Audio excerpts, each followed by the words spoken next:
4 astuces pour réussir ses travaux quand on n'y connaît absolument rien. Hello les investisseurs sereins, j'espère que vous allez bien. Aujourd'hui, je vais vous partager un peu notre expérience concernant les travaux parce que, en effet, pour notre part, Cyril et moi, on a acheté des immeubles avec travaux et qu'on a entièrement rénové.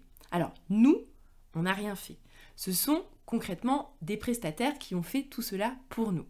Et je vais vous parler parce que nous, au départ, on n'y connaissait absolument rien. Mais quand je dis rien, vraiment, j'avais jamais vu de travaux de toute ma vie. C'est-à-dire que je ne savais pas comment ça fonctionnait. Il y a juste Cyril, lui, il avait vu un petit peu faire son père, mais lui, concrètement, il avait juste peut-être quelques notions comme quoi, voilà, il faut une perceuse pour percer un trou, et puis il y a le BA13 qui sert ça s'appelle le placo pour faire les murs, quoi. Enfin, on en était à ce niveau-là. On était très loin, et encore, je trouve qu'il en savait déjà beaucoup, rien que de savoir ce que c'était que le BA13, moi, pour ma part, je ne savais même pas ce que c'était. Donc, je vous réexplique juste, pour les personnes qui se posent la question, qu'est-ce que c'est que le BA13 ? En fait, quand on construit un mur, à l'intérieur d'une maison, on n'utilise pas des briques comme on utilise autour d'une maison pour que ce soit solide. En fait, à l'intérieur d'un appartement, c'est normal, quand on tape dessus, ça sonne creux, c'est parce qu'en fait, ce sont des espèces de petits panneaux qu'on achète tout faits, et en fait, qu'on accroche avec des rails en haut et en bas, et c'est comme ça qu'on fait des pièces. Voilà, donc juste ça, par exemple, je ne connaissais pas. C'est juste pour vous dire un peu le niveau duquel on partait. Et pourquoi j'ai envie de vous parler de ça aujourd'hui ? C'est parce qu'en fait, le fait d'avoir l'envie de faire des travaux, c'est génial. Oser faire des travaux, c'est extraordinaire, parce que ça va vous donner plein de force en tant qu'investisseur immobilier. Pourquoi ? Tout simplement parce que déjà, quand vous avez peur de faire des travaux, vous n'allez pas oser acheter un bien avec des travaux à faire dedans. Donc en fait, vous imaginez pas toute la concurrence que vous éliminez à l'instant même où vous décidez d'acheter un bien avec des travaux. Parce qu'en fait, les gens, ils ont peur des travaux. Donc si vous osez les faire, vous allez voir, vous allez pouvoir avoir beaucoup plus de rentabilité. Parce que, en effet, le fait d'oser faire des travaux, ça fait qu'on mérite d'avoir une meilleure affaire, tout simplement. Donc, je vous conseille vivement d'oser faire des travaux, et dans cet épisode, je vais vous montrer comment vous devez vous y prendre quand vous n'y connaissez absolument rien, ok ? Alors, accrochez-vous, c'est très simple. Je vais vous donner les 4 astuces. Vous allez voir, il suffit de les suivre, et normalement, vous devriez vous en sortir pas trop mal, ok ? Alors, la première astuce, c'est que quand vous n'y connaissez rien, ce que je vous recommande, c'est de passer par une entreprise générale. D'accord ? Une entreprise qui va chapeauter l'ensemble du chantier. Commencez pas à contacter un électricien, un plombier, par exemple, un plaquiste, etc., etc. Parce qu'en fait, ça va vous donner trop de charge mentale et vous n'allez pas réussir à chapeauter tout ça. Donc, ce que je vous conseille, quand vous débutez, vous prenez une entreprise générale, d'accord ? C'est-à-dire que vous allez voir quelqu'un qui fait l'ensemble des travaux. Et vous allez faire venir cette entreprise pour faire des devis. Et cette personne, c'est elle qui va chapeauter l'ensemble des prestataires. Souvent, ce ne sont pas les employés de l'entreprise qui vont faire tout. Souvent, ils sous-traitent, d'accord ? Ils vont sous-traiter à un électricien, sous-traiter à un plombier. Et parfois, ils ont quelques employés qui vont faire directement les travaux, mais ils utilisent aussi des prestataires. Mais au moins, même si vous allez payer un peu plus cher, ce sera eux qui vont gérer les prestataires, et si vous n'êtes pas content de quelque chose, vous avez toujours le même point d'entrée. Vous avez votre maître d'œuvre, c'est comme ça qu'on appelle ça, c'est la personne qui va organiser toutes les personnes sur le chantier et les gérer, appeler les plombiers quand c'est à leur tour de venir poser un tuyau, etc. Et pour bien choisir votre maître d'œuvre, vraiment, en tant que débutant, ce que vous devez faire, c'est faire avec votre ressenti. Il faut vraiment qu'avec la personne qui va suivre votre chantier, le maître d'œuvre, vous ayez un bon feeling, ok ? Si elle commence à mal vous parler, quand je dis mal vous parler, c'est que elle va vous dire « Ah, mais ok, donc vous connaissez rien, oui, c'est comme ça qu'il faut faire, c'est comme ça que ça se fait, et puis de toute façon, c'est pas comme ci, c'est pas comme ça, et puis dès que vous posez une question, vous voyez qu'elle est un peu condescendante parce que vous n'y connaissez rien, franchement, fuyez, parce que ça va être comme ça tout au long du chantier.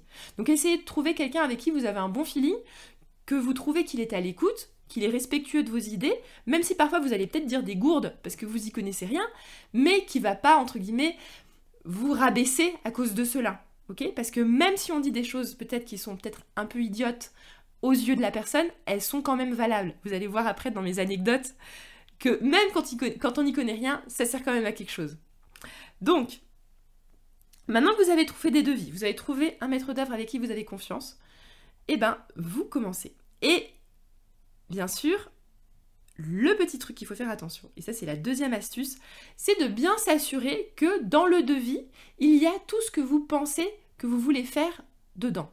C'est-à-dire, j'ai peut-être pas été assez claire, en fait, c'est-à-dire que dans un devis, la personne va vous faire une liste de plein de choses, avec écrit plein de mots compliqués, je sais pas quoi, des mots peut-être un peu plus complexes, je sais pas, pause et dépose de je sais pas quoi, et puis vous allez dire bah c'est quoi ce truc, enfin en fait elle va vous mettre un petit peu du vocabulaire technique dans le devis, et vous allez relire le devis, et vous allez vous dire oh là là, déjà ça coûte cher, bon forcément on s'étonne toujours que ça coûte cher, et surtout que vous allez voir qu'il y a pas mal de postes où vous allez pas forcément comprendre qu'est-ce que c'est, et vous allez vous dire oh là là, il y a beaucoup de choses, du coup je dis rien. Mais en fait ce qui se passe, c'est que très souvent, comment ça se passe dans un chantier, c'est que vous allez les voir après, vous allez signer votre devis, vous allez vous débarquer pendant le suivi du chantier. Ah, mais du coup, les plaintes, vous les avez pas posées?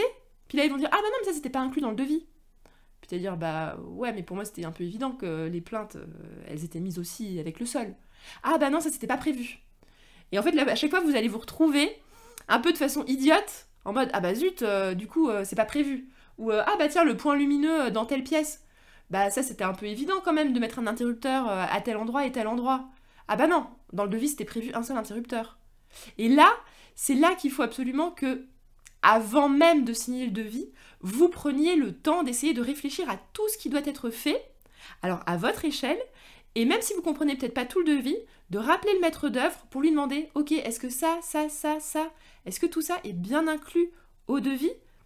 Et comme ça, vous avez encore du pouvoir dans la négociation pour dire, ok, ça, je veux que ce soit inclus dedans, ça, je veux que ce soit inclus dedans. Le ménage de fin de chantier, je veux que ce soit bien inclus dedans. Et l'autre point aussi que je vous recommande vivement, c'est de mettre des pénalités de retard. De mettre en place des pénalités de retard. Tout simplement parce que on a un petit peu peur au début quand on commence avec un maître d'œuvre, il ne va pas nous les proposer, mais si jamais vous êtes...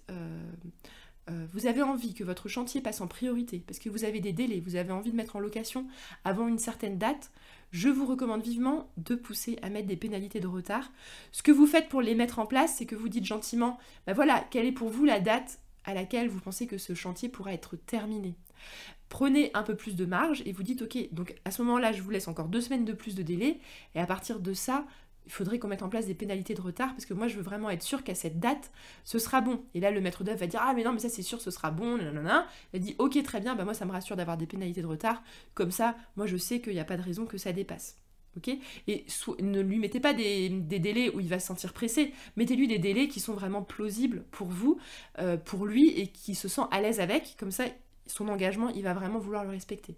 Nous, pour notre part, on a eu des délais de retard, on a eu des retards sur tous les chantiers, grosso modo, mais on a toujours réussi à s'arranger. Alors, en général, ils n'aiment pas payer des pénalités de retard, donc ça vous donne un outil dans votre négociation pour dire, par exemple, ok, bon ben, comme vous êtes en retard, pour éviter que vous payiez des pénalités de retard, ce que je peux vous proposer, c'est que vous vous occupez du montage des meubles, et en échange, du coup, je vous demande pas les pénalités de retard. Et là, ils vont être super contents, parce qu'ils auront juste à mettre un ou deux gars, comme ils disent les gars, une ou deux personnes sur le chantier pour monter vos meubles, et eux, ça leur fait pas baisser leur chiffre d'affaires.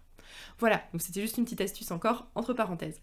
La troisième astuce, c'est par rapport à l'acompte. Alors, le truc qui est classique, c'est de payer un bel acompte de 30% au début du chantier, et en fait après ça démarre jamais, et puis il y en a qui mettent les clés sous la porte et vous ne retrouvez pas votre acompte. Ça c'est quand même un grand classique. Alors, moi ce que je vous recommande, il y a 2 façons de faire. Déjà, vous ne payez aucun acompte tant que la date de démarrage du chantier n'est pas fixée. Ok ? Vous attendez que la date soit fixée, et une fois que cette date elle est fixée, ok, vous voulez bien payer de l'acompte. Mais si pour vous cet acompte, souvent ils demandent 30%, si jamais pour vous cet acompte, c'est beaucoup d'argent, ça vous met en risque sur votre projet immobilier, que si jamais ils partent et qu'ils ne viennent jamais, ça vous met vraiment sérieusement en risque, à ce moment-là, essayez de voir avec eux pour dire, ok, moi je veux bien payer 10% au lieu de 30%, et la semaine de démarrage du chantier, je débloque l'autre partie de la compte. Mais tant que le chantier n'a pas démarré, je ne veux pas payer 30%. Nous, pour notre part, c'est ce qu'on a fait sur notre 3e immeuble, étant donné que le chantier il était vraiment gigantesque. La compte, il était à 5 chiffres, donc on ne pouvait pas se permettre qu'on n'en voit pas la couleur de cet acompte. Donc, pour vraiment nous assurer, on a dit, écoutez, nous, on va mettre que 10% d'acompte. Comme ça, nous, on était plus à l'aise en se disant, au cas où, on ne sait jamais ce qui se passe, ils font faillite et qu'on ne retrouve pas notre acompte, on n'était pas dans le caca, hein, désolé pour l'expression. Mais, du coup, on avait donc nos 10%. Et au moment de la semaine de démarrage, on a débloqué un peu plus parce qu'ils avaient déjà apporté du matériel, ils avaient commencé à mettre en place des personnes qui travaillaient sur le chantier, et donc là, dans la semaine-là, on a débloqué pour qu'ils aient bien les 30% au démarrage et qu'ils se sentent à l'aise pour faire justement les avances de matériel, etc. Voilà, ça c'est une petite astuce aussi pour éviter de vous faire avoir. Et la 4e astuce, c'est justement de se faire confiance sur le suivi du chantier. Alors ça c'est super important, parce que comme vous êtes débutant, vous allez avoir votre devis, vous allez être content, vous allez lancer les travaux. Donc là, pour l'instant, voilà. Normalement, forcément, on est un peu stressé, on se dit, oulala, on n'a jamais fait. Et vous allez tout doucement arriver sur le chantier. Et vous allez avoir des impressions. Alors, par exemple, vous allez peut-être avoir une impression en mode, oulala, mais ils sont graves à la bourre, jamais ils auront fini. Ou peut-être que vous aurez une impression, moi, c'est par exemple ce qu'on avait eu avec Cyril sur notre premier immeuble. Ah ouais, mais alors en fait, le sol, il s'était amusé à poser le sol. Alors on a fait que du sol en PVC, c'est ce que je vous recommande d'ailleurs si jamais vous pouvez faire ça, si jamais vous devez refaire un sol, c'est de faire du PVC. Le PVC en fait c'est des lattes en plastique qui sont en imitation parquet, mais l'avantage c'est qu'elles sont très résistantes au temps, qu'elles sont pas trop chères et surtout que ça fait aussi isolation phonique. Donc nous on voulait avoir un peu la paix entre les appartements pour être sûr qu'il n'y ait pas de locataires qui se plaignent parce que ça faisait du bruit. Donc en gros le PVC nous c'est ce qu'on a mis un peu partout. Et du coup nous ce qu'ils avaient fait, ils avaient mis en place le PVC, donc c'était des lattes de PVC et ils s'amusaient à pas finir les coins. Donc en fait, les coins n'étaient pas finis, il fallait faire les découpes. Donc ça les saoulait en fait de faire les découpes. Puis nous, on se disait, mais tu vois, c'était pas très bien calé, les lattes ne se touchaient pas bien. Et on se disait, mais jamais ça va être posé correctement ce truc. Puis nous, on n'avait pas confiance en nous. Donc on se disait, ah mais vous êtes sûr, là ça a l'air mal posé, etc. Et là ils disent, non mais vous inquiétez pas madame, vous allez voir, ça s'arrange à la fin, quand on fait les coins, etc. etc. Et là ce qui se passe, c'est qu'en fait on se retrouve à la fin du chantier, puis là on arrive à la fin qu'ils aient fini, enfin pas à la fin du chantier, mais ils avaient terminé de poser le sol, et là on dit bah ouais mais regardez, vos lattes elles sont pas bien collées, en fait il y a des espaces entre vos lattes, donc ça va pas. Ah oui d'accord, et là ils vont dire ah oui mais du coup on peut pas tout déposer, c'est fait c'est fait. Et là tu te dis bah ouais mais je l'avais dit dès le départ que ça avait l'air bizarre votre sol, que ça allait être mal fait. Mais sauf que j'avais pas confiance en moi. Et donc ça franchement c'est une erreur. C'est une erreur qu'on a faite, c'est que voilà, on n'avait pas trop confiance en nous, donc on n'ose pas trop faire des remarques. Et du coup, bah, on a réussi à négocier une ristourne après coup ou des choses supplémentaires à faire gratuitement. On a dû donc utiliser ce défaut comme négociation pour obtenir quelque chose de supplémentaire, mais en effet, bah, c'était fait, et c'était raté, et souvent, ils veulent pas tout déposer, c'est quasiment impossible de négocier pour qu'ils déposent tout et qu'ils refassent tout. Donc voilà, et l'autre astuce qui aurait pu rendre cette chose évitable, c'est qu'en fait, eux, ils avaient commencé par tous les sols sans les finir nulle part, dans tout l'immeuble, et du coup, ils ont fini tous les sols en même temps de tout l'immeuble, et donc en fait, ils voulaient plus déposer les sols. Alors qu'en fait, ce qu'on aurait dû faire, c'est qu'on aurait dit, ok, tu fais cette pièce-là en sol, et quand je valide le sol, après tu passes aux autres pièces. Comme ça, au moins, vous avez un rendu de résultat concret avant que ça passe à la suite. Ça peut être pareil pour la peinture. Vous pouvez d'abord dire, bah, faites bien une pièce, j'arrive, je valide, et après vous passez à la pièce suivante. Parce que sinon, ils vont dire, ah, mais j'ai pas envie de refaire, gna gna gna. Bah ouais, mais en fait, si tu peux choper direct les prestataires qui font pas le travail comme tu as envie qu'il soit fait, et bah fais-le le plus vite possible pour justement pouvoir impacter la suite du chantier. Bon, je donne pas mal de conseils un peu dans tous les sens, mais j'espère que ça va vous donner un peu de matière pour vous sentir plus en confiance, pour vous lancer dans des travaux. Et pour finir, il faut aussi se faire confiance. Donc par rapport à la fait de se faire confiance, pour ma part, moi j'y connaissais rien. Moi je voyais juste les trous entre les lattes et je disais bah non c'est bizarre, elles sont pas collées. Et à chaque fois c'était pertinent, même si j'y connaissais rien. Et alors l'autre truc qui était trop drôle, c'est que Cyril il fait un point de chantier, alors lui il commençait à être un petit peu plus à l'aise sur les discussions, des matériaux, etc. avec les personnes. Puis il parle pendant 1 heure et tout sur le truc, il disait ah ouais c'est fini, et puis moi je suis là mais en mode mais ouais mais du coup il est où l'interrupteur là pour allumer la lumière? Tu sais, question bête. Ah bah bien en effet il n'y a pas d'interrupteur. Ah bah ils ont oublié. Et en fait heureusement que j'avais remarqué ça, tout simplement parce qu'en fait ils avaient carrément, alors l'interrupteur il existait, mais ils avaient mis, alors nous on appelle ça là